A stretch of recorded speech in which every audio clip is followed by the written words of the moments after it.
Designers and Builders, where design meets construction. We explore groundbreaking trends and talk to the pros reshaping our spaces. For your dream home, workspace, or just great design inspiration, subscribe to Designers and Builders.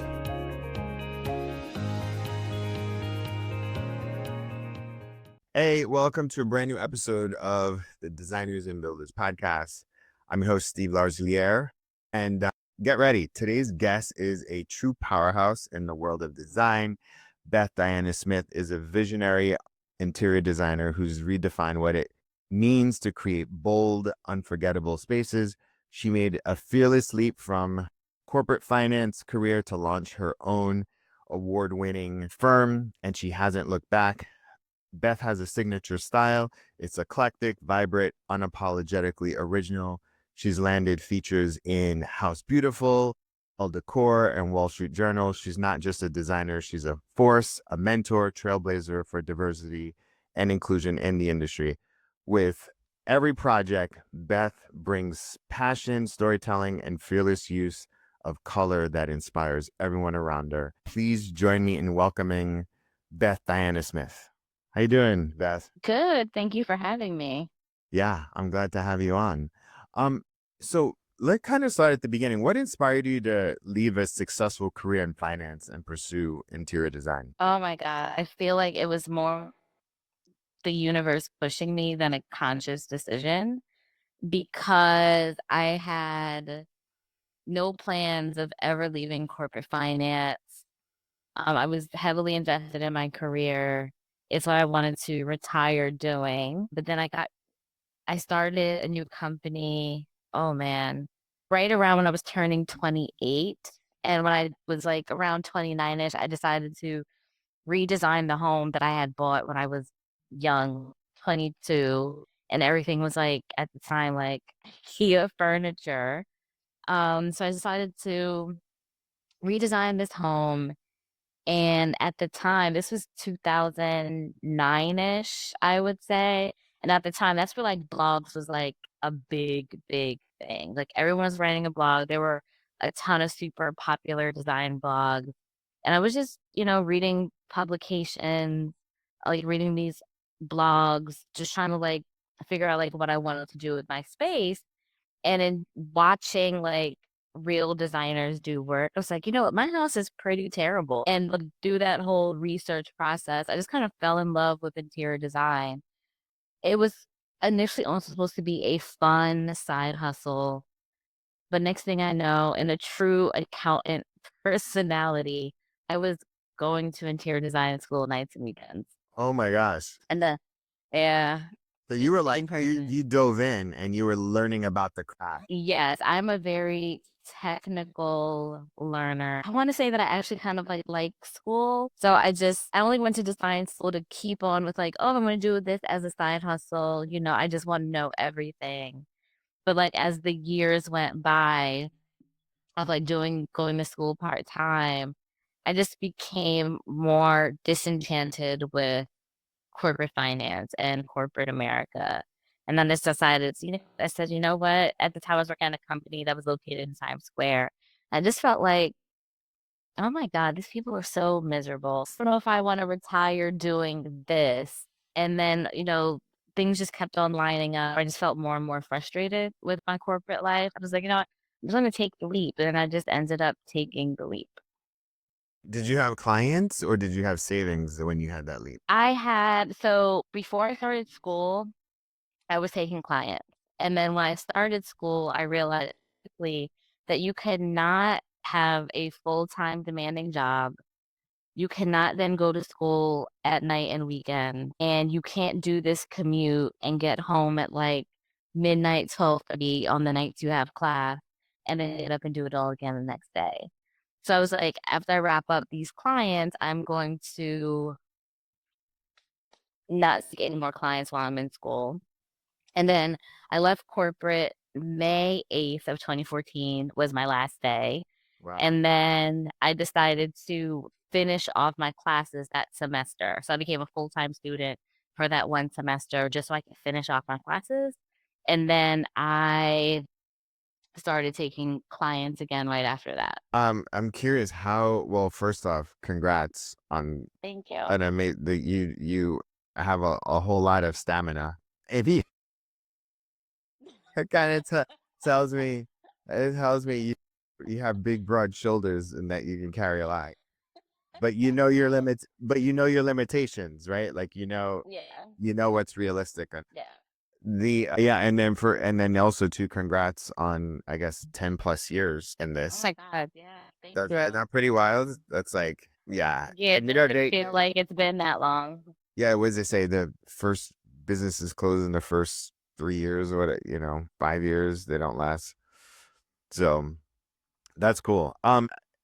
Do you remember that moment when it started to realize that design was was the calling? Was there a particular project, or was it like, I don't know? Because I remember those blog days, because I had an apartment in Brooklyn, and I was inspired by apartment therapy. Remember that blog? Mm-hmm. Uh, the way they made it seem so like accessible and real, like, oh, you can do this.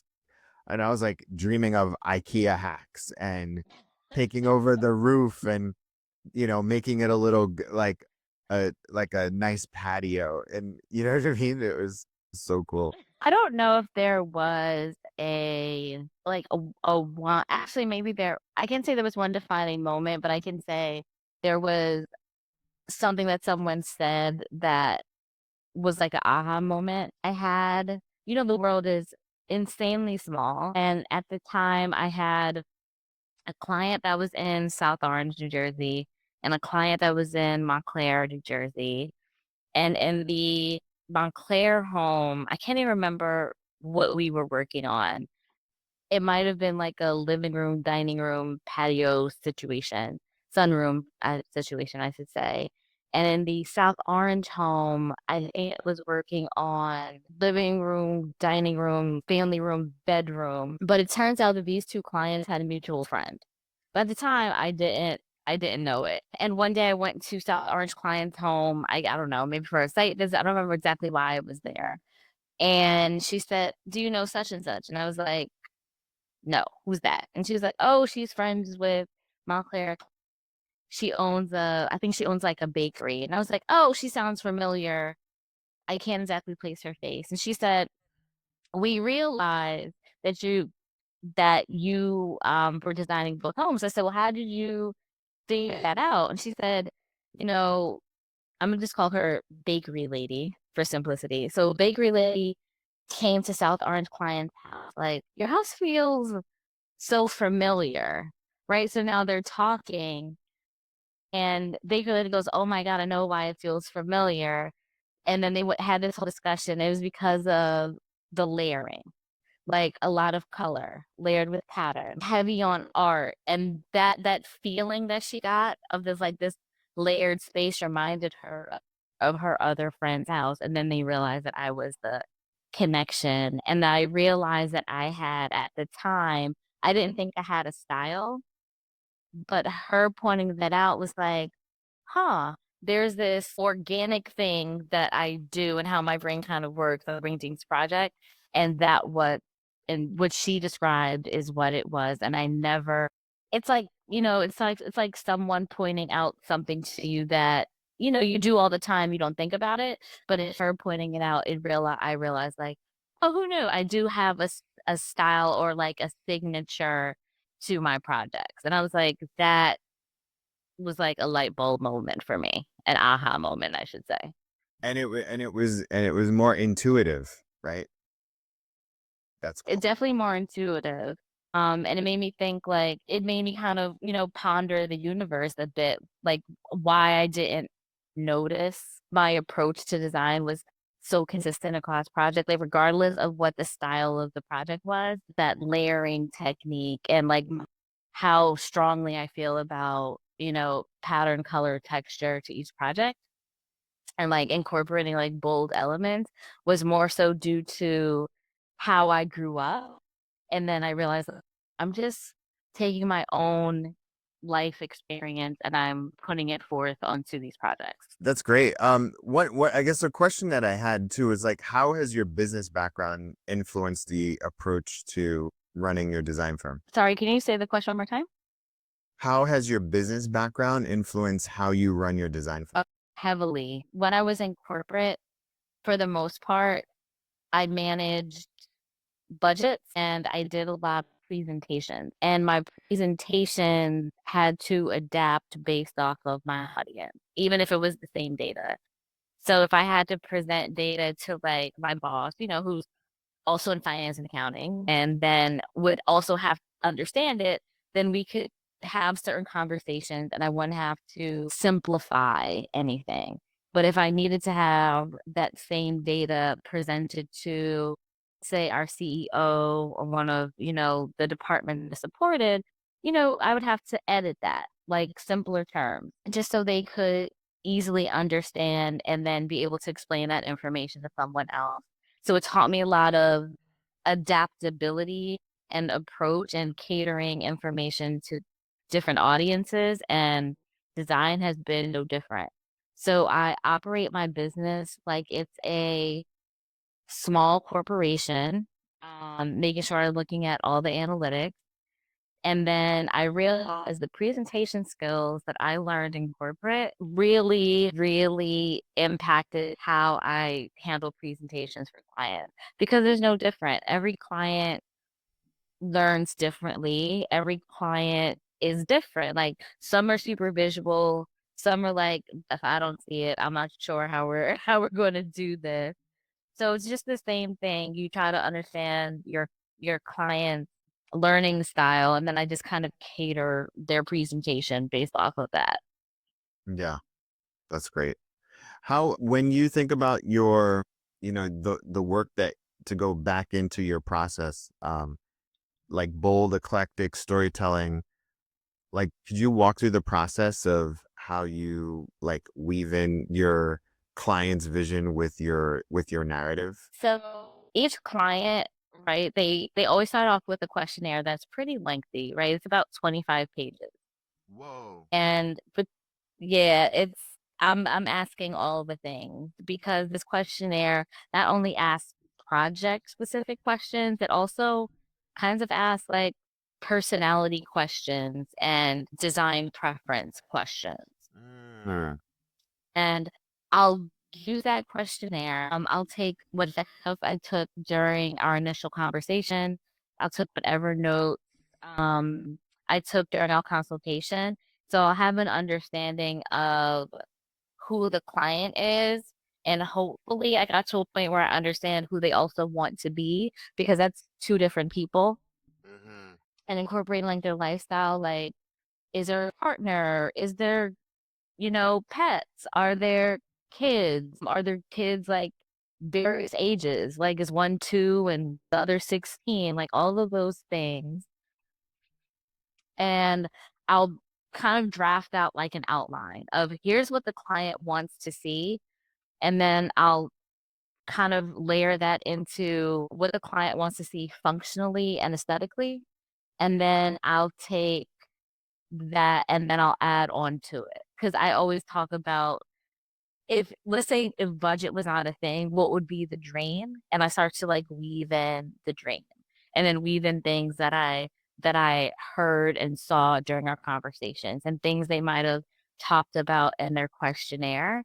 And that's how I approach every project. Like who they are, who I think they want to be, and what that would look like, and how the design could adapt how they morph from one phase to the other of their life. That's really in depth. Like when you think about your, like asking somebody to do 25, like 25 page questionnaire. And I guess the, in the end, it's, how do your clients feel? Like, I don't know. I'm just curious, like when you take them through that process, like what do they come back to you in terms of feedback as like at the end of that initial sort of questionnaire? It's a mix. So not every question, right, is required. Hmm. So if I see that they submitted the questionnaire, which is all, digital, if I see they they submitted the questionnaire and I see certain questions not answered and I deem them to then be important to the project, I'll just come back and I'll ask Got it. about it. For most people, it is long, and I get that, but the design process, when done right, is not quick and it's not easy. We're talking about we're talking about your home, and home is important. Home is supposed to be your oasis away from the rest of the world where you come home at a long day and Yeah. feel safe and feel inspired and be recharged. And if the client feels like to get to that point, a 25-page questionnaire is too long, that they're probably not the right fit for me anyway, because I take home to be a serious quest of what home should look and feel like. And those are the clients that I prefer. I think that you like right before you, when I asked the question, I kind of knew the answer.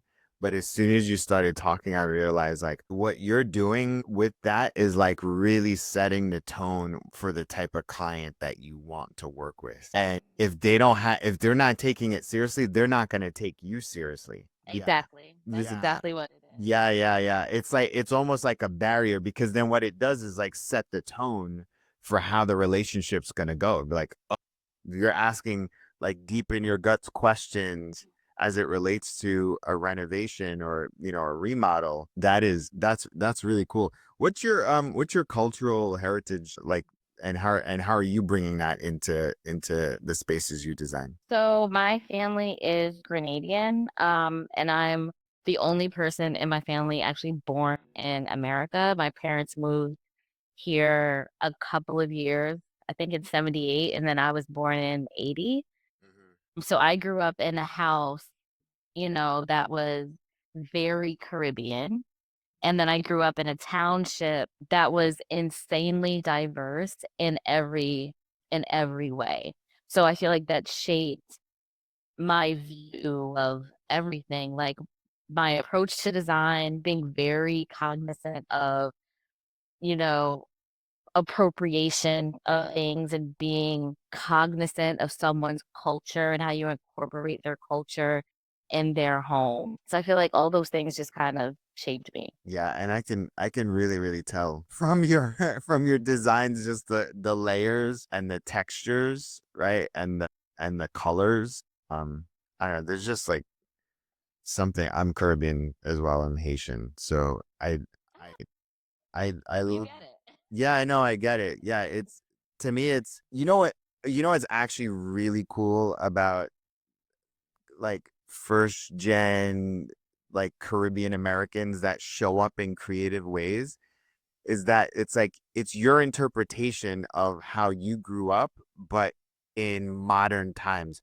And it's actually really cool to see it show up. Like the way it shows up, it's like contemporary Caribbean influence. And to see your work in a visual way, it's actually it's really freaking cool. Thank you. And I just love the way you actually explained that because I don't think I've ever thought about it that way, but that is perfectly said. Yeah, so I have a cousin in town and she's Haitian, right? But she's also a chef, like a celebrity chef. And she cooked a meal for us the other day. And as I sat and I was eating this meal, first of all, it was like one of your rooms, right? Like that I was looking at on your portfolio. It was like, I don't know, maybe the your designer's residence one room, right? Or the like Kips Bay, how it just there's all these textures. And that's how it was like with food. And there was something very familiar about it. It just felt familiar. And then at the end, I was like, oh my God, did she like make our like grandmother's mom's food, but in modern times with different ingredients? And so I don't know. And it's also too like for your clients, for even the art that you choose and like the tiles that you choose, it evokes a sense of like home or nostalgia or your heritage, but in their way, right? Yeah, it's cool. Yeah, that's cool. Walk me through one of your favorite projects and what made it so special. Oh, um, I'll use one that's recent. That is definitely on my favorite list. We just photographed it maybe like 2 weeks ago. And this was someone I've known. Oh my God. I met her when I was 22. I met her at my first corporate job after undergrad. And we ended up at 3 companies together, Wow. all in corporate finance. And we've always stayed in touch over the years. And she had purchased a new home. It's her and her daughter. And it was, I would say it may be my favorite project or maybe like my top 3 favorite projects. And the reason why, because you have to be careful when you have friends as clients. Let's start there. Yeah, yeah. But we were able to cleanly draw the line. And I loved it because there was a sense of creative freedom. There was a sense of trust. And even when she was scared, some of the design choices, she was like, I'm terrified to tile, but I'm gonna trust you. And then she told me, I want to say maybe photography, the day before photography day. She's like, I'm not gonna lie, I was scared about this tile until I saw it go up. And I was sitting in her garage, like waiting for installation maybe 3 months. And she was like, I mean, you sent me the example photo of how it would look installed. But in the example photo, the tile was installed in a kitchen that maybe wasn't optimal, right? And we were working on her entire first floor, which is kitchen, dining room, living room, powder room, hallway, stairwell, and then her master bedroom. But everything just came out so beautifully. Like, I'm really, really proud of this project. I'm proud of the outcome, and I'm proud of the fact that we were able to maintain our friendship after working together. Where is that? You said you just photographed it. It's not on your website yet, right? No, we just photographed it. It's in West Orange, New Jersey. Oh, okay. Cool. Very cool. Is there a lesson that you've learned early in your journey that still kind of guides you today? Always, to be honest, Mm-hmm. I am in my personal life and my work life. Like, I'm not the person you come through to if you want to be lied to, if you want to be sugarcoated. If I think something, so if someone's like, what do I think about this dress? But if I think it's ugly, I'm like, girl, don't do it. It's ugly. Mm-hmm. And same thing if a client is like, what do you think about this artwork? I'll be like, eh, I don't I don't love it. But here's why I don't love it. And then I'll say, here's what I imagine for your space. Yeah. But even I would say just through life, I've learned that as long as you make the person feel like they are being heard, it makes the conversation so much easier to have those tough conversations with clients. Because I'm sure there are things I present to clients and they're like, oh my God, Beth, this is awful. I don't like it, which is fine. Not everything that I love you'll like, but we can have an open and honest conversation. Because at the end of the day, I kind of feel like I feel like another designer put it perfectly. And she says, we date our clients. It becomes like an intimate relationship. You're in their home, you're seeing how they live, you're seeing how they interact with their family. There's a sense of intimacy to that. So I think it's important to always be respectful of those relationships. Yeah. I like that. I mean, you form a relationship with your clients that you don't normally get. And even from small projects to, longer projects, because you really like you're in their space, right? And how you show up really dictates. I thing that I've learned too is like being open and honest, owning up to mistakes, just like it's like any relationship, right? Like acknowledging when communication was not clear, like, and then it could be very, very therapeutic Right. if people are in therapy.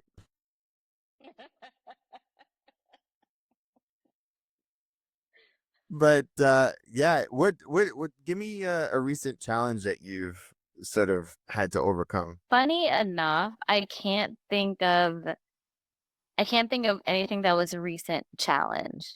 But I wonder, I'm sure there was something, but I feel like maybe it's more so personality based, and maybe I didn't view it as a challenge, which is kind of like, okay, it is what it is, and here are the solution options, and we just kind of move forward.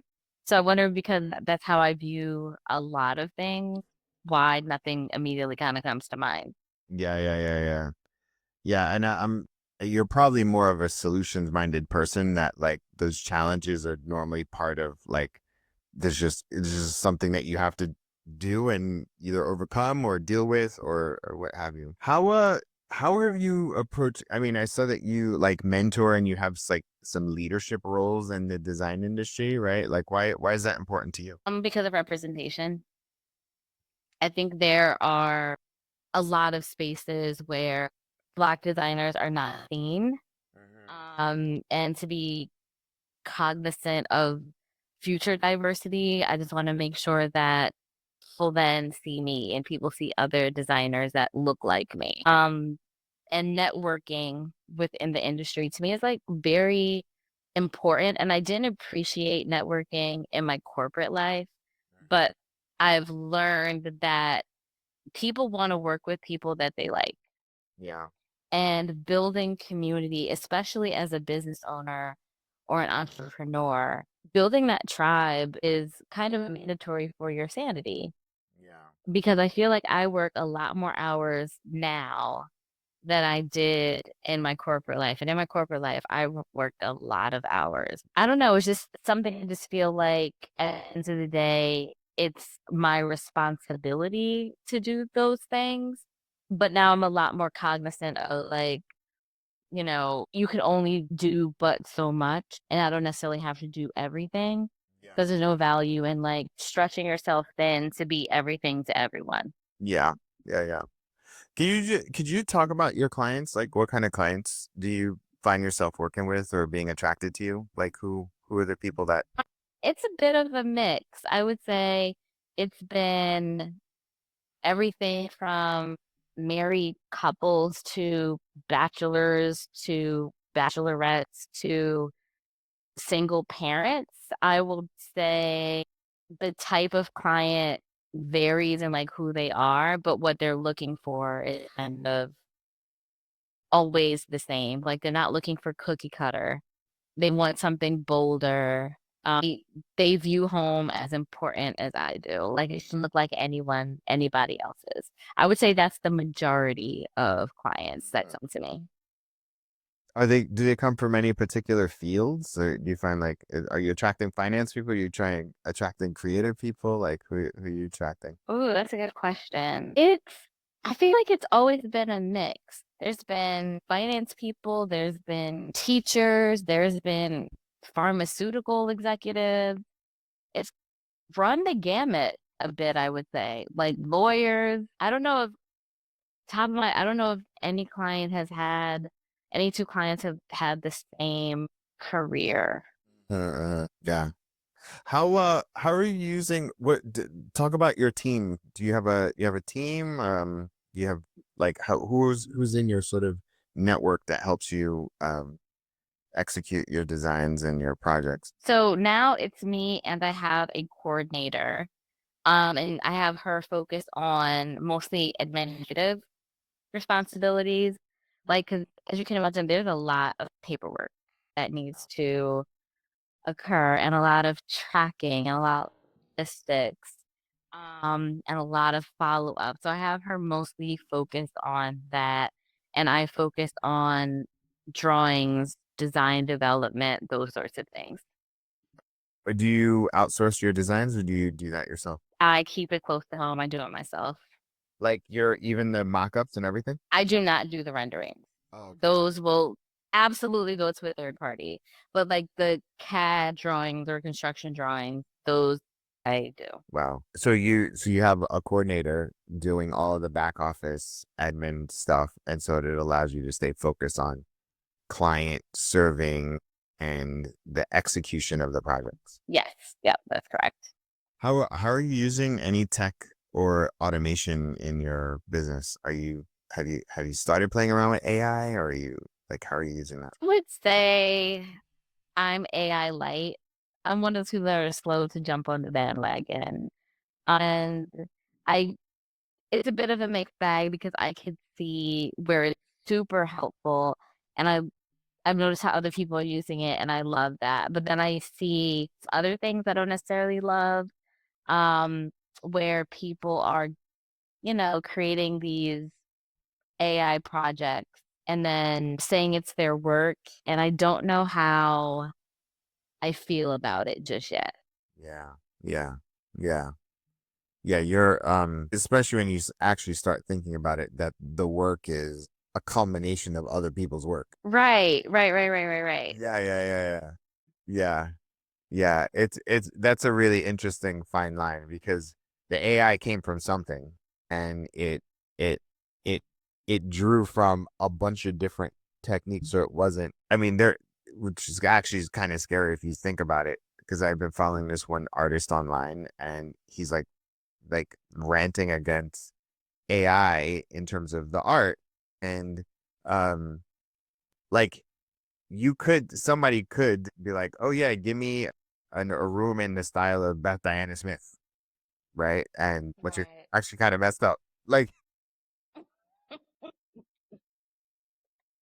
yeah, what can we talk a little bit about the opportunities for like collaboration? Like what does growth look like to you in the next, couple of years? That's a good question, and to be honest, I'm still on the fence. This year has some bigger life changes, and I'm trying to marry how I best navigate that versus how I want to navigate my business. I never want to be a large firm, Yeah. right? The goal is to always avoid that corporate feeling. Yeah. Do I see myself hiring 1 or 2 additional people? Like maybe a junior or senior designer? Absolutely. Yeah. Because that second set of eyes and that second set of hands who do what I am also doing would be amazing. And I would say that's probably something definitely in the next couple of years. Mhm. But everything else is really dependent on my personal life changes versus letting my work life guide all my decisions. Do you see yourself like do you take on work outside of your area? I Like do. out of state or out of country? Have you done any of those types? I haven't done out of country yet, I should say. Out of state, yes. Like we're currently working on a commercial project in Ohio, and that I'm just going to lay out all of the design and then they will execute the actual design with their project manager. Got it. Got it. That's cool. That's very cool. That's cool. Okay. What's exciting? What exciting projects are you working on right now? Or what's exciting you about your business currently? Ooh, I would say right now we're wrapping up a couple of projects that have been going for a while. Like that West Orange project, working on for a couple of years, wrapping up something in Harlem that got started, I mean, like in 2021. So right now I'm excited about completion. You know what I mean? Like I'm the person, that likes to check something off their list. I'm excited about that to give bandwidth to some other things. Yeah. And right now I'm just because thing when you're so consumed with projects, right, you give yourself very little bandwidth for anything else. I have a ginormous stack of like publications that I actually want to get through. I haven't been to any trade shows left this year because I've been so consumed with work. So trying to find time to feed my inspiration and feed my creativity is what I'm excited for the rest of the year. Cause see what's new that's out there. That feels like that's a good segue for the sort of last question because I it's so interesting because like you want the work and then you get the work and then the work that you're working on is like the great work. And I actually find myself doing the same thing and I'm like right before you get like, oh, I just need to like move these projects on. I'm in the moment where I'm like, I'm loving this work. I'm like deeply connecting with clients. I'm like I'm being creative, I'm problem solving. I'm in the before section of design work. But yeah, I mean, let's brainstorm. Like, what are some, like, either challenges or bottlenecks in the business, and how, and let's brainstorm like how we can, get you to go through the publications and go to trade shows, and like, do you mind doing this? Yeah. So yeah, well, I, yeah, I guess talk about what are the bottlenecks right now in the thing, and then let's just brainstorm ways to solution. the real bottleneck is actually time. Yeah. Getting published isn't difficult per se. You build a lot of relationships with editors. So you have a project, you send it over, engage their interest, but time is probably the biggest bottleneck because that's the thing that's prevented me from like going to trade shows this year, saying no to a lot of events. There's like so many things happening. So a current bottleneck being time. Dare I say I kind of don't mind it. Yeah. Well, I mean, if you were to go back and say like, okay, what's the thing that's on your plate that you would just love to just take off? Like, if you didn't have to do this, or it's annoying and you don't actually have to do it, but you like out of habit and ritual, like you just normally always do it, right? What do you think that would be? Oh, I really have to think on this one. I would say, and Kristen, who's my corner, probably hates to hear this, like things I just don't want to do. Kristen, can you do it? I don't feel like being bothered. Yeah. Like it's kind of usually what happens, like because the goal is always to get yourself in a position where you only are doing the things that you actually want to do, right? To build your business.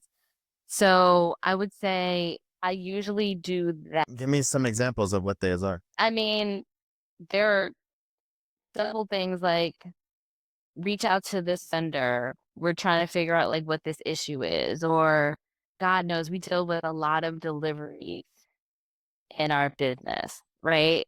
Like we were trying to track down some fabric, weeks ago.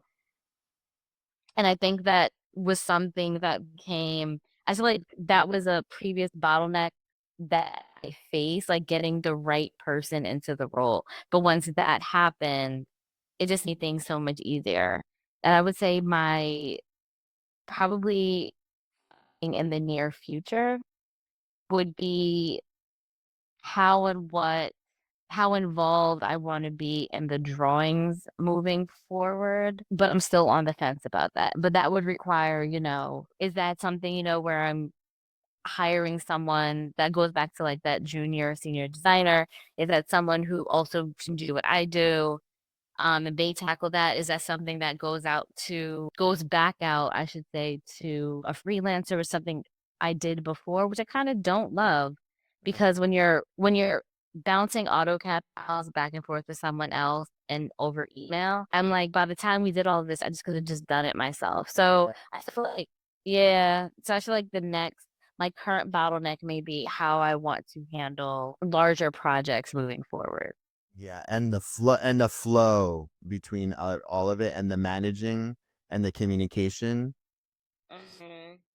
Yeah, and do you Yeah. think that's the, because like for me, I was like, oh, I started doing smaller interiors, and then I was like, I think I want to start doing larger interiors. So now I have like a bathroom, and so like now I'm seeing all of the multiple steps and the decisions in the bathroom making process, and I'm like, do I really want to continue doing this? And if I do, what tools am I going to need to help streamline all of this back and forth and communication? And especially too when you go from like the design to like the tape measure, and you're like, dang, that's not gonna work, right? And so for me, I started thinking about that. Like, how do you manage projects now? Do you use like ClickUp or Asana or any of those things? So this goes back to my corporate finance background, right? So, and we live and breathe in Excel, right? And as long as you know your formulas, right?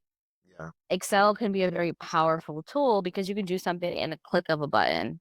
So it's a mix of this massive workbook that each project has. It's a massive Like what, it's and you put in photos in there too? It's everything. It's Whoa. everything. It contains like the first page is always like their budget page, which is like a beast of a document in of itself. And then there are pages for like specification sheets, things like that. And I ended up building all of that into this one massive workbook because I couldn't find and still haven't found one software that I loved that could do everything I wanted it to do. How many projects can you manage at once with that system? Well, I would say on average, we probably do 8 to 10 projects at a time, but each project has its own Yeah. workbook. Yeah. Yeah. Yeah. For sure. Yeah. That's cool. That's But now I see there are some softwares that have had some updates, and there's one software that I actually plan on doing some research on, hopefully within the next month. what's it called? That's also called my Programma. Oh yeah, yeah, yeah. What I just talked to somebody not too long ago. They started using that. Yeah, yeah, yeah. Yeah, I've heard great things. I want to see, is that could that be a better way? Like, could that streamline Yeah. something? I think we would always keep a backup of things.